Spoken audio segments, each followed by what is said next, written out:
पाठ 13 कोषाध्यक्ष की चतुराई। रियासत रायगढ़ के महाराज भानु प्रताप के यहाँ रामधन कोषाध्यक्ष के रूप में नियुक्त थे। रामधन बहुत परिश्रमी तथा ईमानदार थे। उन्होंने अपने आदर्शों पर चलते हुए पूरे 40 साल से राज्य के खजाने का कार्यभार संभाल रखा था, किंतु अब वह बूढ़े हो चले थे। एक दिन उन्होंने जाकर महाराज से विनती की, महाराज, मैंने आपकी सेवा 40 साल तक की। अब मेरी अवस्था ढल गई है। राजकाज संभालने की शक्ति नहीं रही। कहीं भूल चूक हो जाए तो सारी जिंदगी की नेक नामी मिट्टी में मिल जाएगी। महाराज अपने ईमानदार व अनुभवशील कोषाध्यक्ष का बहुत सम्मान करते थे। बहुत समझाया, लेकिन जब रामधन न माने तो हार कर उनकी प्रार्थना स्वीकार कर ली। पर रियासत के लिए नया कोषाध्यक्ष खोजने की जिम्मेदारी उन्हीं को सौंप दी। रामधन ने इस विषय पर काफी विचार विमर्श किया और उनके दिमाग में एक युक्ति आई। वह महाराज भानु प्रताप के पास पहुँचे और उन्हें अपनी पूरी योजना बताई। महाराज को रामधन का सुझाव बहुत पसंद आया। महाराज की आज्ञा पाकर उन्होंने अपनी योजना पर कार्य करना प्रारंभ कर दिया। उन्होंने उसी रात स्वर्ण मुद्राओं से भरे घड़े राज्य के प्रत्येक घर के बाहर रखवा दिए और सुबह होने का इंतजार करने लगे। अगले दिन प्रातःकाल जब राज्य के लोगों को अपने अपने घरों के बाहर स्वर्ण मुद्राओं से भरे घड़े मिले तो उनकी प्रसन्नता का ठिकाना न रहा। सभी ने चुपचाप घड़ों से मुद्राएं निकालकर इधर उधर छिपा दी। किसी ने भी यह जानने की कोशिश नहीं की कि स्वर्ण मुद्राएं कहां से आई हैं। राजमहल से आधा मील की दूरी पर टूटी फूटी झोपड़ी में एक अत्यंत निर्धन किसान रहता था।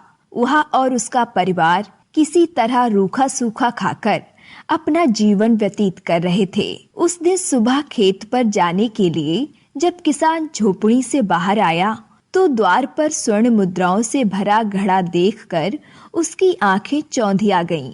वह तुरंत उस घड़े को झोपड़ी के भीतर ले गया।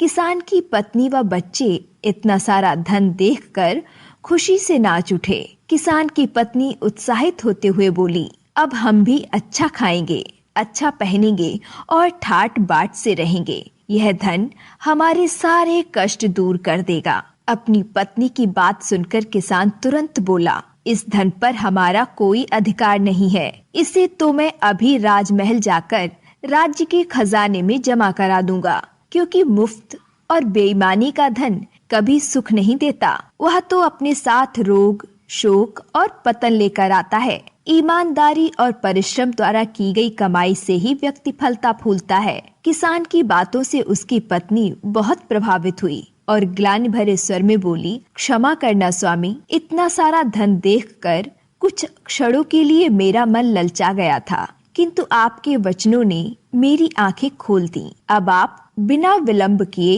इस धन को राजकोष में जमा कराइए। किसान राजमहल की ओर रवाना हो गया। जब वह दरबार में पहुंचा तो उस समय रामधन भी वहां उपस्थित थे। स्वर्ण मुद्राओं से भरा घड़ा महाराज भानु प्रताप के सामने रखते हुए किसान बोला, महाराज, यह धन मुझे अपनी झोपड़ी के द्वार पर मिला है। यह धन न जाने किसका है, इसे आप राजकोष में जमा करा लीजिए।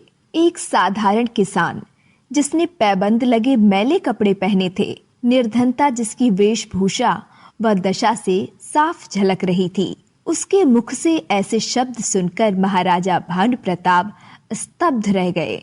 फिर कुछ देर बाद वे किसान से बोले, क्यों, तुम्हें धन की आवश्यकता नहीं है? महाराज, मुझे धन की आवश्यकता तो है, किंतु मैं ईमानदारी और परिश्रम से धन कमाऊंगा। यह पराया धन है, अतः इस पर मेरा कोई अधिकार नहीं है। किसान की बात सुनकर महाराज ने स्वर्ण मुद्राओं से भरा घड़ा उसकी ओर बढ़ाते हुए कहा, मैं तुम्हारी ईमानदारी से बहुत प्रसन्न हूँ, इसलिए इस धन को तुम मेरी तरफ से पुरस्कार समझकर रख लो। महाराज, यह तो मेरा कर्तव्य था। यह कहते हुए किसान ने धन लेने से साफ इनकार कर दिया। अब महाराज भानु प्रताप से रहा न गया। वे अपने स्थान से उठे और किसान की पीठ थपथपाते हुए बोले, मुझे एक ऐसे ही कोषाध्यक्ष की जरूरत थी जो विपरीत परिस्थितियों में भी अपने आदर्शों पर टिका रहे, और रामधन के सहयोग से तुम्हारे रूप में मुझे राज्य का नया कोषाध्यक्ष मिल गया है। महाराज की बातें सुनकर किसान उलझन में पड़ गया। तब रामधन ने उसे पूरी घटना विस्तार पूर्वक बताई। सारी बातें जानने के बाद किसान का मुख प्रसन्नता से चमक उठा और उसी दिन से वह कोषाध्यक्ष के रूप में राज्य के खजाने की देखरेख